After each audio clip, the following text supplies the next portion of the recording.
Hello students, आज के video lecture में हम question number 6 attempt the following complete करेंगे। तो इसका एक्सप्लेनेशन स्टार्ट करने से पहले मैं आपसे रिक्वेस्ट करूंगी कि अगर अभी तक आपने मेरे चैनल को सब्सक्राइब नहीं किया है तो प्लीज़ चैनल को सब्सक्राइब कीजिए एंड चैनल लिंक अपने फ्रेंड्स के साथ शेयर करना मत भूलिएगा एंड वीडियो को जरूर से लाइक कीजिएगा। सो नाउ यहाँ पे एक्सप्लेन द कैरेक्टरिस्टिक्स, आपको कैरेक्टरिस्टिक्स एक्सप्लेन करने हैं of entrepreneurship development. Entrepreneurship development के जो फीचर्स है, फीचर्स कैरेक्टरिस्टिक्स, हम उसी को कैरेक्टरिस्टिक्स फीचर्स एंड नेचर, ये तीनों के लिए आंसर सेम होता है। Explain the nature of entrepreneurship development, explain the characteristics of entrepreneurship development, explain the features of entrepreneurship development. तो सबसे पहले आपको एंटरप्रेन्योरशिप क्या होता है वो लिखना है एंड बाद में यहाँ पे आंसर 1 यहाँ पे entrepreneurship is a purposeful activity. ये है ना पर्पसफुल, मतलब ऐसे बिना काम के कोई फालतू काम किया है एक्टिविटी की, ऐसा नहीं है। पर्पसफुल एक्टिविटी है ऑफ एन इंडिविजुअल, एक बंदा या फिर group of associated and individuals, बहुत सारे लोग एक साथ मिलकर भी यहाँ पे जॉइंट वेंचर भी होता है ना। अंडरटेक टू इनिशिएट, अंडरटेक मतलब ये एक्टिविटी कैरी आउट करते हैं to initiate, maintain and aggrandise, मतलब प्रॉफिट अर्न करने के लिए, प्रॉफिट इंक्रीज करने के लिए, अर्न करने के लिए। एग्रेंडाइज मतलब profit by production and distribution, क्या कर कर वो प्रोड्यूस करते हैं, डिस्ट्रीब्यूट करते हैं इकोनॉमिक गुड्स एंड सर्विसेज। वो क्योंकि ऐसे तो कौन पैसा देने वाला है, राइट? ऐसे तो कौन अर्न करने देने वाला है, ऐसे कैसे प्रॉफिट मिलेगा? तो इसीलिए यहाँ पे ये मनी है के लिए होता है सब, राइट? तो यहाँ पे production and distribution of goods and services. फिर एंटरप्रेन्योरशिप ये क्या है? तो इज द प्रोसेस, ये प्रोसेस है, is the process of setting up, setup करना अ न्यू बिजनेस ऑर्गेनाइजेशन, नई बिजनेस ऑर्गेनाइजेशन को सेटअप करना। It is the process where one decides to build a business career, जो बिजनेस करियर डेवलप करने के लिए one decides to build a business career by finding the market options को find out कर कर and mobilising the available resources, जो already जो उनके पास रिसोर्सेज अवेलेबल है उनको सर्कुलेट करना, मोबिलाइज करना, यूज करना, यूटिलाइज करना उनका। Know the following are the, तो ऑलवेज आपको एक छोटा सा इंट्रोडक्शन हमेशा देना है, हमेशा एक छोटा इंट्रोडक्शन आपको देना मस्ट है। उसके बाद में the following are the characteristics of entrepreneurship. Entrepreneurship का कैरेक्टरिस्टिक्स क्या है, फीचर क्या है? तो सबसे पहले इनोवेशन, इनोवेटिव होना बहुत जरूरी होता है, एक इनोवेटिव आइडियाज होती है। एंटरप्रेन्योरशिप इज एन इनोवेशन है, ये नया मतलब इंट्रोड्यूस करने का तरीका है अपने प्रोडक्ट्स को। तो the introduction of new combination, नए combination of various factors of production, जो फैक्टर्स ऑफ प्रोडक्शन है, फैक्टर्स ऑफ प्रोडक्शन क्या है? लैंड, वेजेस, देन यहाँ पे जो वर्कर्स है, राइट? तो यहाँ पे factors of production is innovation. तो ये नए तरीके से हम जब यूज करते हैं, इंट्रोड्यूस करने के लिए देखते हैं, नया कॉम्बिनेशन करते हैं अच्छे प्रोडक्ट्स एंड क्वालिटी प्रोडक्ट्स के लिए, तो इनोवेशन हो गया। A new product arrives in the market, नया प्रोडक्ट मार्केट में अराइव होता है जब पहुंचता है। यूजेस न्यू प्रोडक्शन टेक्नोलॉजी, नए प्रोडक्ट नई टेक्नोलॉजी प्रोड्यूस करने के लिए यूज की जाती है उसको। And discovers new source of supply, तो नया सोर्स, जो रॉ मटेरियल्स को सप्लाई करने का भी नया सोर्स, कहाँ से, नई जगह से वो रॉ मटेरियल अवेलेबल हो सके। And opens a new market for the specific product, और पर्टिकुलर प्रोडक्ट के लिए नया मार्केट भी खुल जाता है, ओपन हो जाता है एक तरीके से। मतलब अगर आपका प्रोडक्ट इनोवेटिव है, सबसे हटकर है, इनोवेशन के साथ बना हुआ है, इनोवेटिव आइडियाज के साथ बना हुआ है, जो दूसरे किसी के पास नहीं है, तो ऑब्वियसली उस प्रोडक्ट की डिमांड मार्केट में ज्यादा होगी। So in view of changing taste of consumers का टेस्ट, कंज्यूमर की प्रेफरेंस चेंज करने के लिए फ्रॉम टाइम टू टाइम, समय दर समय, तो एंटरप्रेन्योरशिप फोकसेस, तो एंटरप्रेन्योरशिप क्या करता है? फोकस करता है ऑन रिसर्च एंड डेवलपमेंट। वो लोग रिसर्च करते हैं और उसके अकॉर्डिंगली रिसर्च में जो पाया जाता है, फिर उसके हिसाब से वो डेवलप करते हैं प्रोडक्ट्स को, अपने सर्विसेज को, to produce goods to satisfy the customers. क्योंकि वो प्रोडक्ट भी किस काम का, जो है ना कंज्यूमर्स की जो डिमांड है, नीड है, उसको सेटिस्फाई ना कर सके, तो वो प्रोडक्ट्स भी तो कुछ काम का नहीं होता है, राइट? इसीलिए यहाँ पे ये जो प्रोडक्ट्स होते हैं वो क्या होते हैं? वो इनोवेटिव आइडियाज़ के साथ जो बने होते हैं, जो कस्टमर को किस तरीके के पसंद है, उनकी प्रेफरेंस क्या है, चॉइस क्या है, लाइक क्या है, उसके हिसाब से बने होते हैं, तो उसकी डिमांड मार्केट में ऑब्वियसली ज़्यादा होती है, तो उसकी सेल भी ज़्यादा होती है ना। Second, economic activity. अभी एंटरप्रेन्योर इकोनॉमिक एक्टिविटी है, एन एंटरप्रेन्योर प्रोड्यूसेस ये क्या करता है, ये प्रोड्यूस करता है अ न्यू प्रोडक्ट, नया प्रोडक्ट प्रोड्यूस करता है फॉर कस्टमर्स, कस्टमर्स के लिए, एज पर देयर नीड्स, उनके नीड्स के हिसाब से, and he feels the need of this to satisfy human wants, human wants को सेटिस्फाई करने के लिए, and as well as in exchange on a better livelihood, मतलब है ना, अगर वो ह्यूमन वांट्स को सेटिस्फाई करने वाले, उसकी ज़रूरत को पूरा करने वाले अगर प्रोडक्ट्स प्रोड्यूस करेगा एक एंटरप्रेन्योर, और तो उसको उसके बदले में क्या मिलने वाला है, वो क्या अर्न करने वाला है, तो उसको उसकी ब्रेड एंड बटर मिलेगी, वो अपनी जीवन नैया आराम से चला सकेगा। Then it is a systematically planned activity, ये ऐसे नहीं है कि उठ खड़े हुए चलो बिजनेस कर लिया, ये सिस्टमेटिकली प्लान किया हुआ एक्टिविटी होता है as per the skills and knowledge of entrepreneur. किसको किस बिजनेस का नॉलेज है, कोई ग्रोसरी का शॉप चला सकता है क्या, कोई शूज़ का मार्केट, मतलब मार्केट में शूज़ का जो प्रोडक्शन है वो लेके आता है, या कोई मतलब अलग अलग तरीके के यहाँ पे, तो अपने स्किल्स एंड नॉलेज के हिसाब से है ना एक एंटरप्रेन्योर है ना एक्टिविटी को सिस्टमेटिकली प्लान करता है। Hence entrepreneurship is an economic activity, इसलिए हम बोलेंगे कि ये इकोनॉमिक एक्टिविटी, देखो फ्री ऑफ कॉस्ट तो नहीं होगी ना, ये नॉन इकोनॉमिक एक्टिविटी तो नहीं होती, नहीं तो उसकी दिनचर्या कैसे चलेगी, वो बेटर लाइवलीहुड वो कैसे अर्न कर सकेगा। तो ये भी एक इसका फीचर हुआ।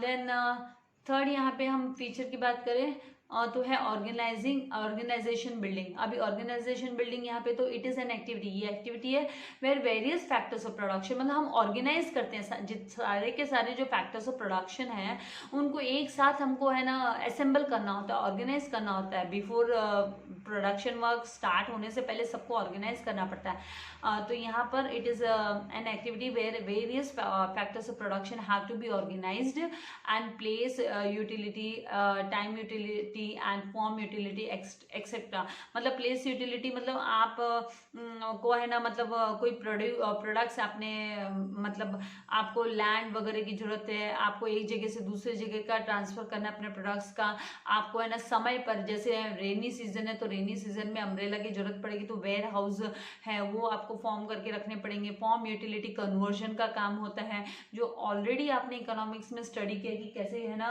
गुड्स को एक जैसे लकड़ी का टुकड़ा है, लकड़ी है, वुड है, तो वुड को कैसे फर्नीचर में कन्वर्ट किया जाता है, तो उसका जो स्ट्रक्चर है, फिजिकल स्ट्रक्चर ही चेंज हो जाता है, हैज टू बी कंसिडर्ड। तो ये सब है ना, इस सब के बारे में प्लानिंग करनी पड़ती है and collect them under one roof, और उन सबको एक रूफ के अंदर, एक छत के नीचे लाना पड़ता है फॉर न्यू प्रोडक्शन, नए प्रोडक्शन के लिए एक छत के नीचे लाना होता है।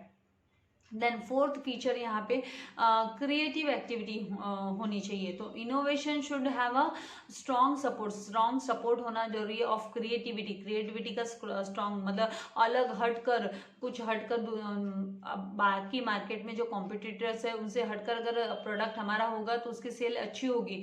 Introducing creativity in producing something new, नया इज अ बिग चैलेंज। ये बहुत बड़ा चैलेंज होता है फॉर एन एंटरप्रेन्योर, उसको बहुत सारे रिसर्च एंड डेवलपमेंट करनी होती है उसके लिए।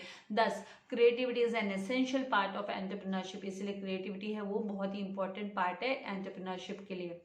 Now fifth one, managerial skill and leadership. Manager skill and leadership, a person who wants to be successful, अगर किसी पर्सन को है ना सक्सेसफुल बनना है, एंटरप्रेन्योर बनना है, should have more passion of doing something, तो उसको पैशनेट होना जरूरी है कुछ नया करने के लिए, और मतलब उसको पूरा अपना डेडिकेशन देना पड़ता है उस काम के लिए। देन जस्ट अर्निंग प्रॉफिट, खाली वो प्रॉफिट के लिए नहीं सोच सकता है, उसको उसके लिए डेडिकेटेड भी होना बहुत जरूरी होता है अपने काम के लिए।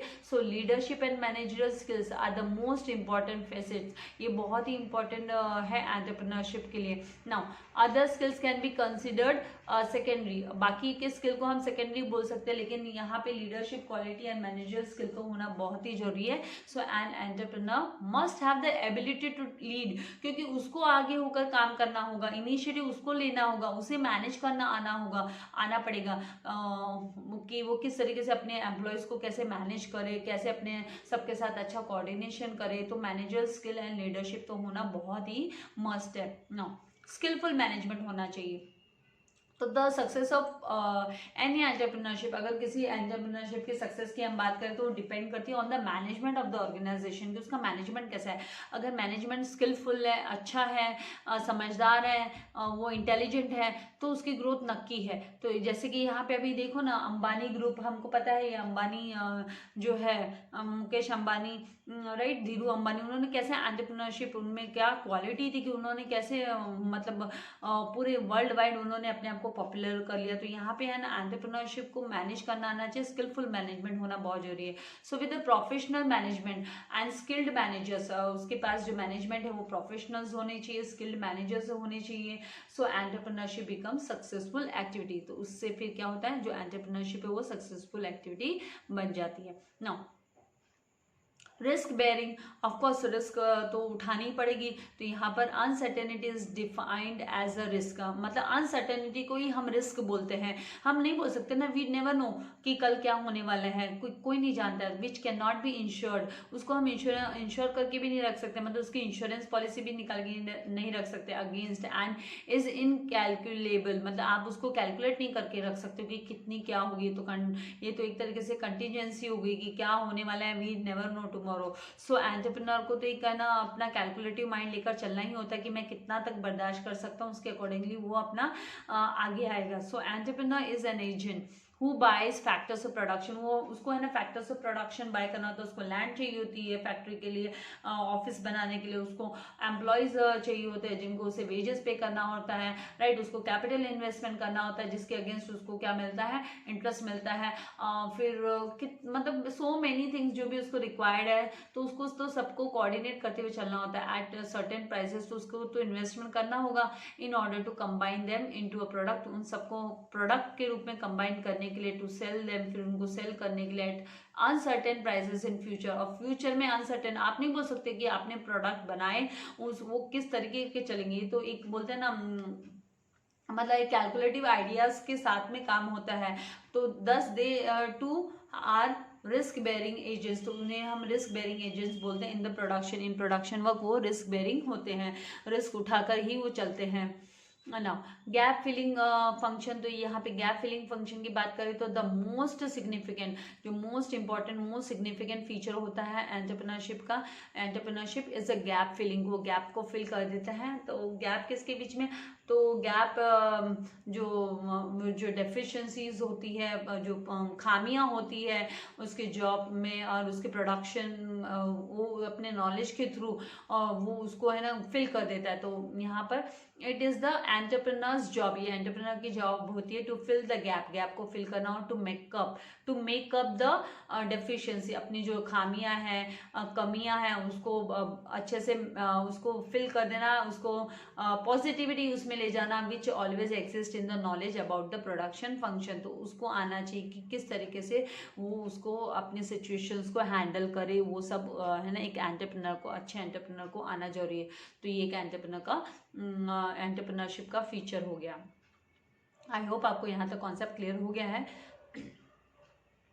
नेक्स्ट यहाँ पे हम है जो करेंगे, what is entrepreneurship development programme. Entrepreneurship development programme कैसे बोलते हैं, तो आंसर टू एंटरप्रेन्योरशिप क्या है, तो entrepreneurship is the process of setting up a new business organisation, नई बिजनेस ऑर्गेनाइजेशन को सेटअप करना होता है। And it is the process, ये ऐसा प्रोसेस है where one decides to build a business career, कि अपना बिजनेस करियर वो है ना, अपना बिजनेस करियर बनाने के लिए, बिल्ड करने के लिए ये प्रोसेस को फॉलो करता है bye finding the market options, market में कौन कौन से ऑप्शंस अवेलेबल है, एंड जो भी रिसोर्सेस उसके पास अवेलेबल है उसे वो मोबिलाइज करता है, यूटिलाइज करता है। एंड एंटरप्रेन्योरशिप डेवलपमेंट प्रोग्राम, ये जो एंटरप्रेन्योरशिप डेवलपमेंट प्रोग्राम है इसको हम किस तरीके से डिफाइन कर सकते हैं, it has been defined as programme design to help a person. ये प्रोग्राम है जो है ना एक बंदे को, एक पर्सन को डिजाइन मतलब हेल्प करता है डिजाइन करने में, in strengthening his entrepreneurial motive, उसका जो एंटरप्रेन्योरियल मोटिव है, एंड इन एक्वायरिंग स्किल्स, और स्किल्स को एक्वायर करने के लिए, and capabilities necessary for playing his entrepreneurial role efficiently, अपने एंटरप्रेन्योरियल रोल को एफिशिएंटली उसको फॉलो करने के लिए, उसे प्ले करने के लिए, उस कामयाब बनाने के लिए ये स्किल्स एंड कैपेबिलिटीज एक्वायर करना करने का मोटिव है। नाउ यहाँ पर ईडीपी EDP मतलब entrepreneurial development entrepreneurship development programme, sorry. EDP is a device, ये डिवाइस है through which people with latent entrepreneurial traits identified, जो है ना इसमें ऑलरेडी मतलब जिन्होंने जिन्होंने मतलब इनको जो इससे परे है लेकिन इनमें जो क्वालिटी है तो उनको यहाँ पर है ना मोटिवेट किया जाता है न्यू इंडस्ट्रियल वेंचर को लेकर कि आप आइए आगे बढ़िए। एंड ट्रेनिंग दी जाती है, trend in managing the units, किस तरीके से यूनिट्स को मैनेज करना है, guided in all aspects of starting a venture and या फिर एन एंटरप्राइज। एक एंटरप्राइज स्टार्ट करने के लिए, एक वेंचर को स्टार्ट करने के लिए उन्हें पूरा का पूरा उन्हें ट्रेनिंग दी जाती है, उन्हें ट्रेन किया जाता है। तो यहाँ पे किसमें ये एंटरप्रेन्योरशिप क्वालिटी उनको फाइंड आउट किया जाता है, आइडेंटिफाई किया जाता है और फिर उनको मोटिवेट किया जाता है। नो, EDP वॉज फर्स्ट, ये कहाँ पे फर्स्ट इंट्रोड्यूस्ड हुई थी, तो ये इंट्रोड्यूस्ड हुई थी इन गुजरात में in the year 1970 and was sponsored by the Gujarat industrial investment corporation. इसको किसने स्पॉन्सर किया, तो गुजरात इंडस्ट्रियल इन्वेस्टमेंट कॉर्पोरेशन ने स्पॉन्सर किया EDP प्रोग्राम को। And EDPs are based on McClelland's, जो मैक्सेलेंस एक्सपेरिमेंट है इन काकीनाडा डिस्ट्रिक्ट, आंध्र प्रदेश के काकीनाडा डिस्ट्रिक्ट में, where businessmen were provided with motivation and training, जहाँ पे है ना बिजनेसमैन को मोटिवेट किया जाता है, उन्हें ट्रेन किया जाता है, उन्हें जॉइंट वेंचर्स में कामयाब होने के लिए, उन्हें जॉइंट वेंचर्स को टेकअप करने के लिए, न्यू जॉइंट वेंचर्स को टेकअप करने के लिए उन्हें मोटिवेट एंड ट्रेन किया जाता है। नाउ EDP का इंक्लूड्स द फॉलोइंग स्टेप्स, कौन कौन से स्टेप्स है ना EDP में इंक्लूडेड होते हैं, तो अरेंजमेंट ऑफ इंफ्रास्ट्रक्चर, मतलब जो भी इंफ्रास्ट्रक्चर की जरूरत है उनको ऑर्गेनाइज करना, उन्हें अरेंज करना। Then selection of potential entrepreneur, जो कैपेबल एंटरप्रेन्योर्स है उनका सिलेक्शन करना। आइडेंटिफिकेशन ऑफ एंटरप्राइज, मतलब कौन सा जॉइंट वेंचर, कौन सा वेंचर टेकअप करना है, स्टार्ट करना, उसको आइडेंटिफाई करना। देन एक्चुअल ट्रेनिंग प्रोग्राम, फिर उन्हें है ना एक्चुअली उनको ट्रेन करना। Then selection of training personnel, कौन कौन है ना यहाँ पे ट्रेन करेंगे, तो ट्रेनिंग पर्सनल को सिलेक्ट करना। Then selection of method of training, कौन कौन से तरीके के मेथड्स फॉलो किए जाएंगे ट्रेन करने के लिए। देन एक्चुअल ट्रेनिंग, यहाँ पे the actual training takes place and the, उन्हें मॉनिटर करना, उन पर ध्यान रखना, उन पर नज़र रखना, और जहाँ तहाँ उनको है ना गाइडेंस की ज़रूरत है तो उन्हें फॉलो अप करना, उनको गाइडेंस प्रोवाइड करना। तो ये सारे है ना जो स्टेप्स है वो EDP में इंक्लूडेड है। तो आई होप आपको यहाँ तक के सारे जो कॉन्सेप्ट्स है वो क्लियर हो गए हैं। और नेक्स्ट वीडियो में मैं आप लोगों के लिए आंसर द फॉलोइंग, जहाँ पर ये जो क्वेश्चन नंबर 7 है वो हम कंप्लीट करेंगे। तो आज के वीडियो में यहीं तक। So thank you very much, God bless you all dear students.